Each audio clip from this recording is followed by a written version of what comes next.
What's up again, guys? Brian here at Fath3R, and I got another solid episode of the People's Questions, episode 132. I'm sure I don't need to tell you guys what I'm already playing in the background for this particular episode, and I got a good amount of questions from about a good number of people, so let's jump right into them.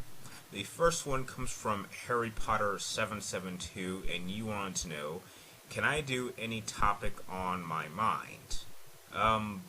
Yeah, sure, Harry. I mean, that's kind of the point of topic videos. It's like an idea that I get, or maybe there's an idea that one of my viewers or subscribers sends to me, or like maybe there's something that they would like to see, and then I make a video on it. So, yeah, I can do just about any topic on my mind or your mind. Next two questions come from GSS765, and you want to know, have I seen the Deadpool test footage? If so, what are my thoughts on it? That is a really good question, and you know, I'm joining everyone. Everyone's pretty much saying the same thing. They need to make this movie. That is exactly how you do a Deadpool movie. Now, the whole perspective of the thing is that people have been saying that it needs to be R-rated, and you know, so it could bring in a larger audience. But one idea that I had actually heard online is why not have them bleep out all the cussing, and then they actually make that a part of the film itself. Like Deadpool acknowledges that in order to bring in more people, they have to bleep out all of his cussing, because we all know that Deadpool likes to break the fourth barrier. And so I think an idea like that would make it very possible for them to make a PG-13 Deadpool movie and then have it be true to the whole concept of what Deadpool is really like. So yeah, I love the test footage. I really hope that Fox eventually ends up making that film, because I would see it multiple times. Next question is, can I do a few more live reaction videos when trailers come out to films/games that interest me? Yeah, of course, sure. But then you also added that, and be sure to put the screen in which you're watching at the bottom of the corner. Okay, so next time I get requested to review a trailer, I'll be sure to add the actual trailer in the corner down below. I'll be sure to do that. Thanks. Next question comes from Frankie He, and you want to know, if I could make any one game series continue on forever, which one would it be and why? Undoubtedly the Mario series. Mario cannot ever end. Mario is too much of an iconic character for him to ever stop. Mario will outlive all of us. He will outlive our kids. He will outlive our grandkids. He needs to. If there's one gaming icon that the world, in the world of video games, always needs, it's Mario. No hands down. Next question, it comes from a newbie going by the name of Zak Williamson, and you want to know, what is the most disappointing game I've ever played? Probably, I want to say Star Wars The Force Unleashed 2. I was a bit shocked, because the Star Wars Force Unleashed 1 was such a great game. It had such a rich story. The gameplay was great. I mean, it literally to this day remains my favorite Star Wars game of all time. And then when they announced Star Wars Force Unleashed 2, I was really pumped up for midnight. I even went to a midnight releasing for it, which, you know, that's something I only did very, very rarely. And I stood in line, and when I actually ended up getting it home, I was shocked that I beat the game in like 3 hours, and how short it was. I was like horrified. I was like, I just spent $80. I went to a midnight releasing, and I beat the game in 3 hours. I was just horrified. I mean, I don't think it's a bad game, but it is like not nearly up to the level that the first game was, which really sucks, because I'm not sure if we're ever going to get a Force Unleashed 3. I think they need to make one, because with the ending that we have the second one, it doesn't make sense to just end it there, but you know, one can dream, right? The next question comes from the Fath3R MONSTER show, and you want to know, did I enjoy the Tomb Raider series? I actually was never a big fan of the Tomb Raider series up until the reboot. The problem I always had with the Tomb Raider series is that they always made Lara Croft seem like a superhero. And that's not the type of character I like to support, especially someone like her. When it came to something like Uncharted, Drake was certainly much more down to earth. He was much more believable, and he was someone who I actually wanted to go on an adventure with. And then when they actually redid Lara with the previous game, they made her exactly like the type of character that I would want to play a game like that one for. And I ended up absolutely loving the last Tomb Raider game. In fact, I stand by this statement by saying it is better than all 3 of the Uncharted games. Well, technically there's the fourth one, but that one's on Vita. So yeah, I'm a fan of it now just because of the reboot, and whenever the next game comes out, that will undoubtedly be on like the better, higher section of my most anticipated games list for probably next year. The next 5 questions come from NappingSniper, and you want to know, if I had my own gaming studios, what would I name it and why? This is going to sound a little bit cliche, but if I had to name my own gaming studio, I would probably call it Triforce Studios, and I'd have to kind of talk to Nintendo to, get permission to use that name and not be exclusive to Nintendo.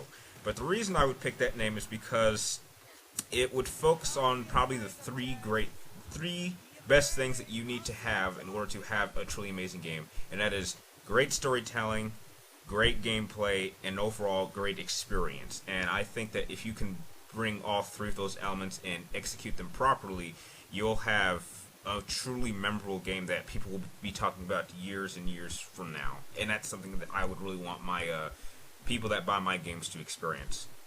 The next question is, do I think Uncharted should be rebooted or get a new protagonist? Well, I'm sure some of you guys know, I want Nathan Drake to die. Like, badly. Like, that is the way I feel they should end the series, but it doesn't look like they're going to do that with its news report saying that it's going to be a light-hearted game, which I think is going to blow. But if they can't reboot it, then yeah, get a new protagonist, continue the story, but it's like, where do you go from there? It's like, where haven't we gone? I mean, that's what I'd like to know. It's like, should we even continue with Uncharted? Because the whole point of Uncharted is going to these mystical, adventurous places, but we've pretty much been to every place that you can think of, and we've destroyed the damn places. So it's like, do we really want to send another person to destroy these, like, iconic locations? I mean, I'm not sure if I'd want that. The next question is, how deep do I think the character creator will be in The Division? I heard it's pretty deep, so if it's good enough, I might be able to rebuild myself in the game itself, so that'd be really cool. Next question is, which state would I like to move to when I leave Vegas? Well, I wouldn't mind moving back to Arizona. Maybe, I don't know, I guess Arizona. Arizona seems like a safe state. I've lived there before, and I actually enjoyed myself quite much. I wish I could actually go back, so yeah, Arizona. The next place is, what places on the earth do I think would be a good setting for an Uncharted game? I absolutely have no idea. Like, if I was going to put a setting for a game, why don't we put it in like New York City? Let's have Drake actually go in a populated city. That would be a completely different take or a new setting that we've never actually seen Drake in. We've always seen him in like these run-down towns, or out in the middle of a forest, or out in the middle of the desert, but let's actually put him in a populated city, and let's see how well he does in an adventure there. And the last set of questions come from Mark Main, and you want to know, Capcom says that there are no romances in Resident Evil, but I would disagree, because look at Chris and Jill, or Leon and Ada. Yeah, I'm with you on this one. Unofficially, there are no couples to them, but it's like, when you look at these characters, it's like, why doesn't Capcom just make it official? I mean, when it comes to Chris and Jill, these guys have been working together for over a decade, and I really doubt in their personal lives they're going to meet anyone that gets to know them as well as each other. So I'm like, why don't we just cut this whole cock-teasing thing and just make it official? With Ada and Leon, I could understand why, because Ada is a spy, she doesn't want to settle down, she kind of wants to stay on the move, and Leon is just, you can just say they're just too committed to their careers to want to settle down. But for Chris and Jill, that I want to see, and I'm just kind of real pissed off that they haven't made it official yet. Next question is, what campaign in Resident Evil 6 did I like the most? Unquestionably, Leon's campaign. I don't know why everyone hated Resident Evil 6. I thought it was a great game, but specifically because of Leon's campaign. That was perfect. That was a perfect modern rendition of what Resident Evil was. Because, heck, all Leon was shooting at were zombies. Not Granados, not Las Plagas, zombies. In fact, it's fair to say that the first, 2 missions you have with Leon and Helena was pretty much a recreation of Resident Evil 2. I mean, we even go into a city that looks like Raccoon City that's infested with zombies. So, unquestionably Leon's campaign. I mean, that's the one I played the most. Next question is, would I like Batman's origins connected to Rocksteady's Arkham trilogy? Me, I would not want them connected. At this point, you could do anything you want with Batman's origins, and it would be gold. So, whether or not they want to connect it or not is really up to them. But, whatever they'll do with it, I'm sure they'll treat it with respect. Your next question is, what do I hope to see in Child's Play 7? Well, I'm not really a major Chucky fan. I actually have not even seen the newest Chucky movie, which I can't remember what it was even called. But, as long as Chucky's going around killing people and making funny jokes, I'm sure it'll be enjoyable.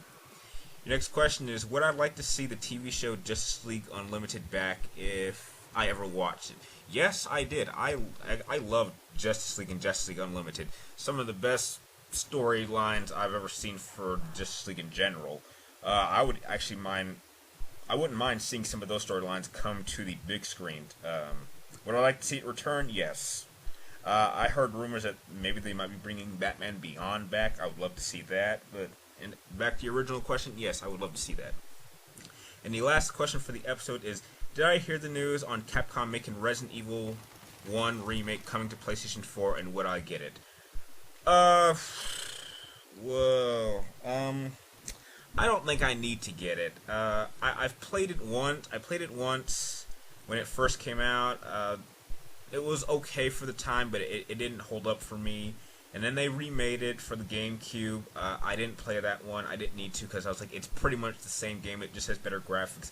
And the same thing goes here. It's like, if it's the same game, unless they're the only way I would consider getting it is if they made it in a way that it feels like you can actually play it like Resident Evil 4, 5, and 6. Like, if they gave me an option to play it that way. Like, the way I think they should do it is that if they're going to remake it, have the option to play, like, you can play it either old school style or new school style. And if they give me that option, then I'll definitely get it. But if they don't, then I see no reason to play it. I'm not saying it's going to be a bad game, because I don't think Resident Evil 1 was ever a bad game. I think it's a good game, but it's just not the type of game that I would want to go back and play again. And with that, those are all the questions that you guys sent in this week. I would like to thank each and every one of you for sending in your great set of questions. If you have any questions you would like me to answer in next Friday's episode 133, be sure to type them in the comments down below, but make sure you get them in to me before next Wednesday before I start recording this. And if you like this video, feel free to like, comment down below, and please subscribe to check me in my future episodes of people's questions. And like always, thank you guys for watching. You're all awesome, and I'll see you next time.